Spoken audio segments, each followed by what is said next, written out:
അപ്പോൾ homeopathy slow ആണ്. Actually homeopathy slow അല്ല. ഹോമിയോപ്പതി സ്ലോ ആവുന്ന എവിടെയാണെന്ന് വെച്ച് കഴിഞ്ഞാൽ നമ്മൾ ഒരു ടെസ്റ്റും ചെയ്യാതെ, ഒരു സ്കാൻ ടെസ്റ്റും ചെയ്യാതെ പോയി കഴിഞ്ഞാൽ ഹോമിയോപ്പതി സ്ലോ ആണ്. കാരണം റിസൾട്ടുകളൊന്നും അറിയുന്നില്ല, റിസൾട്ട് മാറുന്നുണ്ടോ എന്ന് അറിയുന്നില്ല. അപ്പോൾ ഹോമിയോപ്പതി സ്ലോ ആണ്. പക്ഷേ ഹോമിയോപ്പതി ഫാസ്റ്റ് ആണ് എന്നത് എപ്പോഴാണെന്ന് വെച്ച് കഴിഞ്ഞാൽ നമ്മുടെ ചികിത്സയിൽ വരുമ്പോൾ ഹോമിയോപ്പതിയിൽ നമ്മൾ പ്രോപ്പർ ചെക്കപ്പ് ചെയ്യുന്നുണ്ട്, മെഡിക്കൽ ബ്ലഡ് ചെക്കപ്പ് ചെയ്യുന്നുണ്ട്, സ്കാൻ ചെയ്യുന്നുണ്ട്. ഇതെല്ലാം ചെയ്യുമ്പോൾ ഇതിൽ വ്യത്യാസങ്ങൾ അറിയാൻ സാധിക്കുന്നുണ്ട്.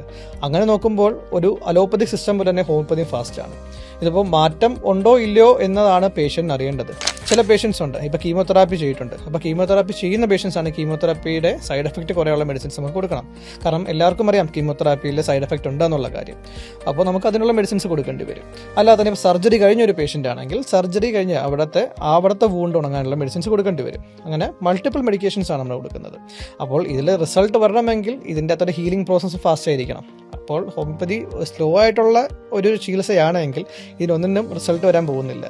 നമുക്ക് റിസൾട്ട് കിട്ടുന്നത് ഹോമിയോപ്പതി ഫാസ്റ്റ് ആയതുകൊണ്ട് തന്നെയാണ്.